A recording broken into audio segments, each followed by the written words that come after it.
नमस्कार दोस्तों, आपका स्वागत है हमारे चैनल ट्री की शिक्षा पर। आज के इस वीडियो में हम आपको ये बताने वाले हैं कि मात्र 15 दिनों में आप परीक्षा कैसे पास कर सकते हैं।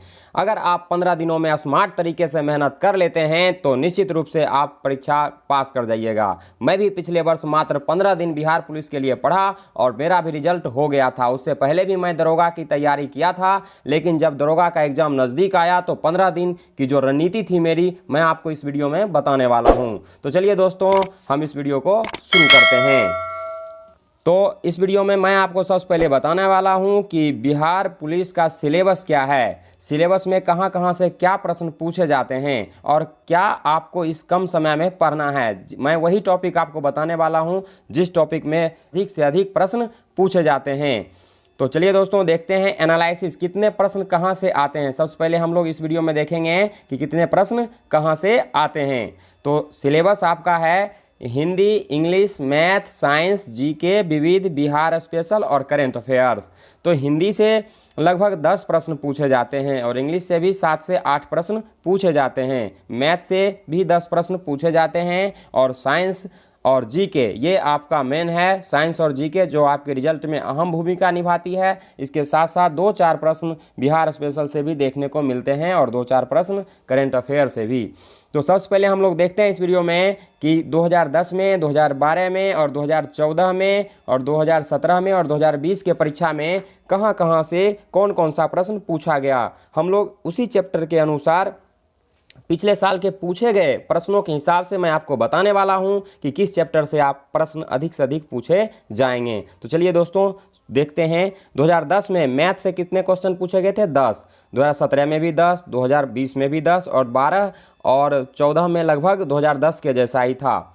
तो मैथ में लगभग पूछे जाते हैं 10 नंबर का। साइंस जो है ये आपका 2010 में 30 नंबर पूछा गया था, 2012 और 2014 में भी 30-30 नंबर का पूछा गया था, लेकिन 17 में 30 नंबर का पूछा गया, 36 नंबर का पूछा गया और 2020 में ये 32 नंबर का पूछा गया। जीके और विविध ये महत्वपूर्ण सेक्शन है आपका। यहाँ से 2010 में 45 प्रश्न पूछे गए थे, जीके और विविध से 45 प्रश्न पूछे गए थे 2010 में। और फिर 2017 में जो है यहाँ से 34 प्रश्न पूछे गए और यहाँ से 40 प्रश्न पूछे गए हैं 2020 में, जो कि बहुत ही इम्पोर्टेंट सेक्शन बन जाता है। इसके बाद आगे चलते हैं। हिंदी से 10 प्रश्न पूछे गए थे 2010 में और 12 प्रश्न पूछे गए हैं 2017 में और 10 प्रश्न पूछे गए हैं 2020 में। और इंग्लिश में पहले 5 पूछा जाता था, फिर 8 पूछा गया और इस बार भी 7 से 8 प्रश्न पूछे गए हैं। तो ये आपका सिलेबस है। आपकी रणनीति सिलेबस के अकॉर्डिंग ही होनी चाहिए। तो देखते हैं आप लोग जो देखें, ये 10 नंबर मैथ से पूछा गया, 10 नंबर मैथ से हर एक साल पूछा जा रहा है और साइंस से लगभग 30-35 क्वेश्चन हर साल पूछे जा रहे हैं और जीके से भी लगभग 40 क्वेश्चन के आसपास प्रत्येक साल पूछा जा रहा है। और हिंदी की भी बिहार पुलिस में एक अहम भूमिका हो जाती है, क्योंकि 10 से 12 प्रश्न एक मायने रखता है। तो चलिए दोस्तों, देखते हैं कौन कौन सा चैप्टर हमें पढ़ना है जहां से प्रश्न निश्चित रूपेण बनेगा ही। तो शुरू करते हैं। सबसे पहले हम लोग हिंदी के सिलेबस में देखते हैं। हिंदी में कुछ ऐसे टॉपिक मैंने सेलेक्ट किया है जहां से निश्चित रूपेण प्रश्न देखने को मिलेगा, जिसमें से वर्णमाला हो गया, जिसमें आपको पढ़ना होगा वर्ण कितने होते हैं, वर्ण के कितने भेद होते हैं, ठीक है, और साथ ही साथ वर्णों का उच्चारण कहाँ से होता है, ये सभी चीज़। दूसरा टॉपिक आपका संधि हो गया, जिससे निश्चित रूपेण 2 क्वेश्चन आपको देखने के लिए मिल जाएगा। साथ ही साथ समास आपका हो गया, उससे भी 2 क्वेश्चन निश्चित रूपेण देखने को मिल जाएगा। फिर उपसर्ग हो गया, प्रत्यय अलंकार हो गया, मुहावरे हो गए, विलोम शब्द हो गए, पर्यायवाची शब्द हो गए, शुद्ध अशुद्ध हो गया, कुछ पुस्तकों के नाम हो गए और लेखक और उपन्यास के नाम हो गए। अगर इतने टॉपिक को आप 15 दिन में कंप्लीट कर लेते हैं तो आपको हिंदी से ज़रा सा भी सोचने की ज़रूरत नहीं पड़ेगी और 10 में 10 क्वेश्चन आप सही कर पाएंगे। और ये ज़्यादा कुछ भास्ट नहीं है। अगर आप लोग नहीं कर पाते हैं कवर, तो मैं आपको एक ऐसा वीडियो बना दूंगा एक ही वीडियो में, जिसमें ये सारा टॉपिक कवर हो जाएगा। मुश्किल से एक घंटे भी नहीं लगेगी। तो ये बहुत आसान सा टॉपिक है, यहाँ से आप चाहें तो 10 में 10 अंक ला सकते हैं। चलिए हम लोग दूसरे टॉपिक की तरफ बढ़ते हैं। दूसरा टॉपिक हमारा है इंग्लिश, जिससे 5 से 6 क्वेश्चन बन जाते हैं। तो अगर आप लोग 2-4 टॉपिक कंप्लीट कर लेते हैं तो जो 6-7 क्वेश्चन बनते हैं उसमें से 4-5 तो आप आसानी से सही कर सकते हैं। जिसमें से पहला टॉपिक आपका हो गया साइनो, दूसरा हो गया एंटो। तो साइनो और फिर क्या हो गया, एंटो। तो साइनो से एक प्रश्न फिक्स है कि रहेगा ही रहेगा, एंटो से एक प्रश्न फिक्स है कि रहेगा ही रहेगा, और वॉइस से एक क्वेश्चन, नरेशन से एक क्वेश्चन, और मिस स्पेल्ट से यानी मिस स्पेलिंग वाला शब्द से आपको लगभग 1 या 2 क्वेश्चन देखने को मिलता है। इसके अलावा मॉडल ऑक्सिलरी वर्ब से भी क्वेश्चन देखने को मिल जाता है। तो इंग्लिश में अगर आप इतने टॉपिक को ज़्यादा नहीं बस एक दिन मेहनत कर लेते हैं तो आप 4 से 5 नंबर ला सकते हैं। आगे हम लोग बढ़ते हैं मैथ की तरफ। तो मैथ में आपको औसत, साधारण ब्याज, चक्रवृद्धि ब्याज, टाइम एंड वर्क, त्रिकोणमिति और प्रायिकता और साथ ही साथ रेलगाड़ी, इन 5-6 चैप्टर को अगर आप ढंग से पढ़ लेते हैं तो हर चैप्टर से लगभग आपको एक क्वेश्चन देखने को मिल ही जाएगा। औसत से एक क्वेश्चन, प्रतिशत से एक क्वेश्चन, साधारण ब्याज से एक क्वेश्चन, चक्रवृद्धि ब्याज से कभी कभी रहता है, कभी कभी नहीं भी रहता है, टाइम एंड वर्क से लेकिन एक क्वेश्चन फिक्स है कि रहेगा, त्रिकोणमिति से भी एक क्वेश्चन रहेगा, प्रायिकता से भी रहता है कि निम्न में से मान चलिए 4 पासा को उछाला जाता है तो उसमें 2 आने की क्या प्रायिकता, इस तरह से प्रश्न पूछे जाते हैं। तो अगर आप औसत, प्रतिशत, साधारण ब्याज और चक्रवृद्धि ब्याज, टाइम एंड वर्क को कंप्लीट कर लेते हैं तो आपका मैथ में भी आप 10 में से आप कम से कम 8 नंबर तो ले ही आएंगे। अगर आप 8 ले आ पाते हैं तो आपके लिए ये बेहतर हो गया। तो उधर 2 सेक्शन हम लोगों ने देख लिया, 10 नंबर का हिंदी, लगभग 8 नंबर का इधर हो गया इंग्लिश और 10 नंबर का आपका हो गया मैथ। तो कुल मिलाकर लगभग 30 नंबर का हो गया। तो 30 में आप चाहें तो थोड़ा सा मेहनत करके 1-1 घंटा, 3 घंटा भी तीनों टॉपिक पे मेहनत कर लेते हैं तो 30 में से आप जो है आसानी से 25 प्रश्न तो बना ही पाएंगे। 1-1 घंटा या 1-1 दिन आप मेहनत करें, 3 दिन आप उसके लिए समय दे दें। एक दिन आप समय दे दें हिंदी के लिए, और 1 दिन समय दे दें आप मैथ के लिए, और 1 दिन आप दे दें मैथ में 1 या 2 दिन समय दें, आप बेहतर कर जाएंगे। इसके अलावा आप 1 दिन समय दे दें इंग्लिश के लिए। उसके बाद हमारा जो सबसे इम्पोर्टेंट टॉपिक है वो है हमारा साइंस, क्योंकि साइंस से सबसे ज़्यादा प्रश्न पूछे जाते हैं। ये साइंस से लगभग 30 से 35 क्वेश्चन पूछा जा रहा है। पिछले साल भी 30-32 क्वेश्चन पूछा गया था।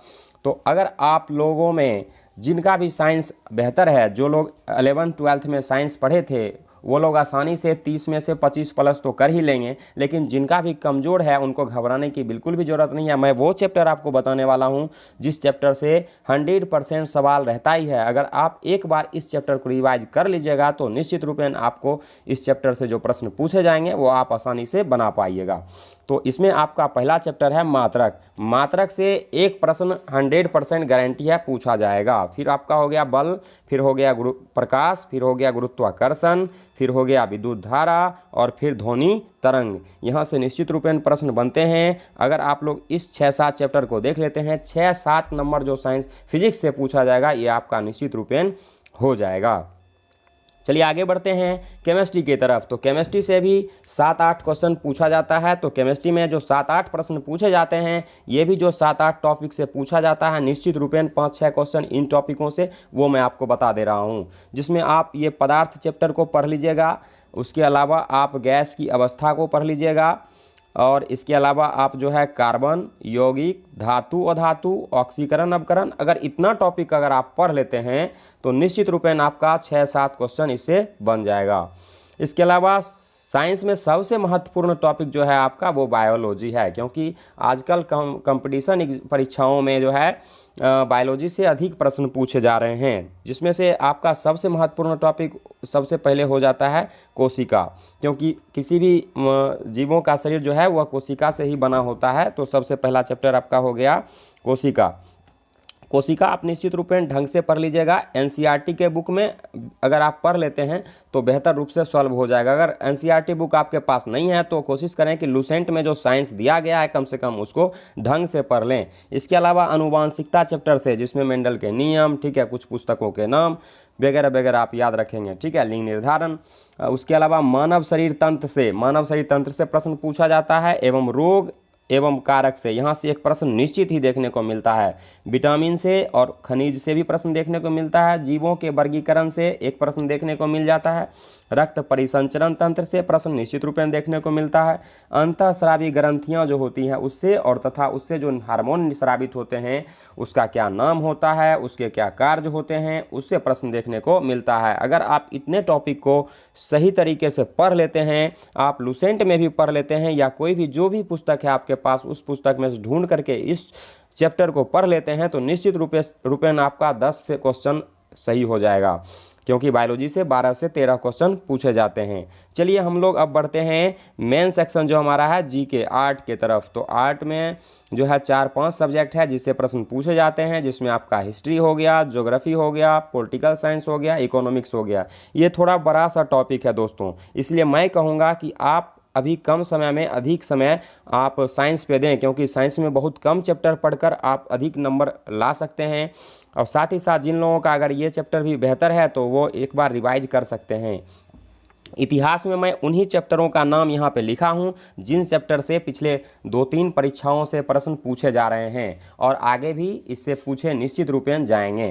तो इसमें इतिहास में पहला चैप्टर मैंने लिखा है प्राचीन इतिहास से, जिसमें सिंधु सभ्यता। इससे एक प्रश्न आप आसानी से बना पाइएगा अगर आप इसको ढंग से बना लेते हैं। कभी कभी 2 प्रश्न भी यहाँ से देखने को मिला है।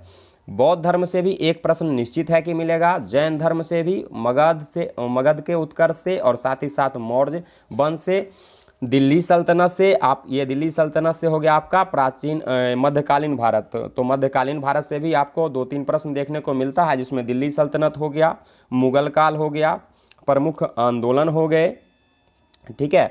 साथ ही साथ आपका गांधी युग को आप ढंग से पढ़ लेंगे, क्योंकि एक प्रश्न गांधी जी से जुड़ा हुआ निश्चित रूप में मिलता है, क्योंकि स्वतंत्रता से जुड़ी हुई उन्होंने बहुत सारे आंदोलन चलाया था, जिसमें आप उनके आंदोलनों को निश्चित रूप में पढ़ लीजिएगा। असहयोग आंदोलन, सविनय अवज्ञा आंदोलन, भारत छोड़ो आंदोलन, साथ ही साथ गांधी इरविन समझौता, इन सभी चीज़ों को आप अच्छे से पढ़ लीजिएगा। इसके अलावा एक प्रश्न आपको कांग्रेस से भी देखने को मिलती है, क्योंकि ये हमारे देश की सबसे पुरानी पार्टी है। तो यहाँ से एक प्रश्न देखने को मिल जाता है कि कांग्रेस का कौन सा अधिवेशन कहाँ हुआ था, कब हुआ था, किसकी अध्यक्षता किसने की थी। तो इसको भी आप अच्छे से पढ़ लीजिएगा। कांग्रेस के अलावा भारतीय राष्ट्रीय आंदोलन को भी अच्छे से पढ़ लेना है, क्योंकि भारतीय राष्ट्रीय सुधार आंदोलन के तहत जो हमारे देश में कुरीतियाँ थीं उसको सुधार के लिए जो विभिन्न व्यक्तियों ने प्रयास किया, जिसमें दयानंद सरस्वती हो गए और विनोबा भावे हो गए और फिर आपका राजा राम मोहन राय हो गए। तो यहाँ से आपके एक प्रश्न निश्चित रूपेण बन जाते हैं, तो इसको आपको 100% पढ़ लेना है। इसके आगे हम लोग भूगोल की बात करते हैं। तो यहाँ भी मैंने देखिए मात्र 6-7 चैप्टर ही लिया है, 6 चैप्टर मैंने मात्र लिया है। हाँ 6 चैप्टर मैंने लिया है। इस 6 चैप्टर से आपको भूगोल में लगभग 8 क्वेश्चन 9 क्वेश्चन पूछे जा रहे हैं हर बार के परीक्षाओं में। तो इस बार भी यहाँ से निश्चित रूपेण 6 चैप्टर मैंने लिया है, तो 6 प्रश्न पक्का पूछे जाएंगे, जिसमें भारत के भूगोल से आपको एक प्रश्न देखने को पक्का मिलेगा, 2-3 प्रश्न देखने को मिलेंगे भारत के भूगोल से, फिर यहाँ की भारत की नदियों से, मिट्टी से, कृषि से, ठीक है, यहाँ की कृषि से, अभयारण्य से और जलवायु से आपको प्रश्न देखने को मिल जाएगा। तो आप लोग निश्चित रूपेण इसे पढ़ लेंगे। आगे हम लोग राजनीति शास्त्र की तरफ बढ़ते हैं। तो ये भी एक हमारा अहम विषय हो जाता है, क्योंकि राजनीति शास्त्र से भी हर बार परीक्षा में प्रश्न अच्छे खासे पूछे जा रहे हैं, चाहे वो दरोगा का परीक्षा हो या बिहार पुलिस का परीक्षा हो या किसी भी चीज़ का परीक्षा हो, यहाँ से प्रश्न निश्चित रूपेण रहते हैं। तो सबसे पहले हम लोगों को यहाँ में संविधान पढ़ना है, क्योंकि संविधान से हर बार प्रश्न पूछे गए हैं कि संविधान सभा का गठन से लेकर के संविधान में किस देश से क्या लिया गया है, साथ ही साथ संविधान में कितने भाग हैं, कितने अनुच्छेद हैं, कितनी अनुसूचियाँ हैं, कब कब संशोधन हुआ, ठीक है। तो इन सारी चीज़ों को भी आपको पढ़ लेना है। आपातकाल को पढ़ लेना है, पंचायती राज व्यवस्था को पढ़ लेना है और पंचवर्षीय योजना को पढ़ लेना है। अगर इतना टॉपिक आप कवर कर लेते हैं, मात्र इतना ही टॉपिक से आपका लगभग 10 में से 8 प्रश्न तो बन ही जाएगा। वीडियो को आप लोग पूरा देखते चलेंगे, क्योंकि लास्ट में मैं आपको बताने वाला हूं कि इसमें आपको कैसे स्कोर करना है, ठीक है। तो देखते हैं विविध को। अब आप लोग विविध में देखेंगे तो विविध में खेल से प्रश्न निश्चित पूछा जाएगा, पुस्तक से और लेखक से, ठीक है। इसके साथ साथ बिहार विशेष से 3-4 प्रश्न पूछे जाते हैं, जो आपको अगर आप इतिहास ढंग से पढ़ लेते हैं तो लगभग प्राचीन इतिहास से भी 1-2 प्रश्न जुड़ता है जो बिहार विशेष होता है। इसके अलावा आप जनगणना को निश्चित रूपेण पढ़ लेंगे। मैं जनगणना लिखना भूल गया हूं, क्योंकि जनगणना से भी आपको एक प्रश्न देखने को निश्चित रूपेण मिलेगा, तो जनगणना को भी आपको निश्चित रूपेण पढ़ लेना है। इसके बाद हम लोग जब देखते हैं तो इस तरह से हमारा ये पूरा सिलेबस हो गया। इस पूरे सिलेबस को अगर हम गौर से देखते हैं तो पिछले साल पूछे गए प्रश्नों को गौर से देखते हैं, जिससे हमें आइडिया लगती है कि कहाँ से कितना प्रश्न पूछा जाता है। अगर मैंने जो आपको सिलेबस में जो भी चैप्टर बताया है, अगर इस चैप्टर को आप एक बार रिवाइज कर लेते हैं तो 15 दिन आपके लिए बहुत ज़्यादा है। 15 दिन में आप इन चैप्टर को निश्चित रूप से रिवाइज कर सकते हैं। एक दिन एक विषय के लिए आप रिवाइज करेंगे तो लगभग आर्ट में 4 विषय मैंने बताया, तो 4 दिन इधर हो गया, एक दिन बिहार स्पेशल के लिए 5 दिन हो गया, और जीव विज्ञान में 2 दिन दे दीजिए, और फिर केमिस्ट्री में भी 2 दिन दे दीजिए, और फिजिक्स में भी 2 दिन दे दीजिए। 6 दिन इधर हो गया, 6-5 11 दिन आपका उधर हो गया। इसके अलावा 2 दिन आप मैथ में दे दीजिए, 11-2 हो गया 13 दिन, और 1 दिन इंग्लिश में और 1 दिन हिंदी में। इस तरह से 15 दिन में आप इतना बेहतर तैयारी कर पाइएगा कि आपका निश्चित रूप में रिजल्ट हो जाएगा। और इसके साथ साथ आपको 10 दिन तक जो है लगातार एक सेट भी मारना है और सेट की प्रैक्टिस भी करनी है। सेट में साथ ही साथ आपको जो देखना है कि क्या आपसे गलत हो पा रहा है और क्या आपसे सही हो पा रहा है, क्योंकि इसके साथ सेट मारने से क्या होगा कि आपका समय भी सही से मैनेज हो पाएगा। तो आप लोग कोशिश करिएगा। ये मैथ जो है ये 10 नंबर पूछा जाएगा, तो मैथ 10 में से अगर आपका मैथ अच्छा है तो आप 10 में 10 स्कोर कर पाइएगा, नहीं तो आप कम से कम 8 स्कोर तो कर ही सकते हैं। तो मैथ से हमारा हो गया स्कोर 8। अगर हम साइंस थोड़ा बहुत भी पढ़ लेते हैं ढंग से, देख रहे हैं दोस्तों 36-32 पूछे जा रहे हैं। अगर 36 पूछा जा रहा है, अगर आपको जो चैप्टर मैंने बताया है उन चैप्टर को आप अच्छे से पढ़ लेते हैं तो आपका स्कोर जो है 80 प्लस तो 28 प्लस तो फिक्स है कि रहेगा। 28 प्लस आपका क्वेश्चन सही हो जाएगा। इसके बाद हम लोग पढ़ते हैं, इधर से हो गया आपका 8 नंबर, इधर हो गया 28, और फिर आप विविध पे जाते हैं तो विविध आपका हो गया 34 नंबर का। तो विविध 34 में से लगभग 30, 34, 35, 40 के आसपास पूछे जाते हैं हर बार। 40 में से अगर आप जो चैप्टर मैंने आपको बताया है 30 नंबर आप आसानी से कर सकते हैं। 30 नंबर आप यहाँ से अगर लेके चल आते हैं तो उधर आपका बच गया हिंदी और अंग्रेजी। हिंदी और अंग्रेजी से दोनों मिलाकर 15 नंबर पूछा जाएगा। 15 नंबर में से अगर आप एवरेज विद्यार्थी भी हैं तो आप 10 से 12 आराम से सही कर सकते हैं।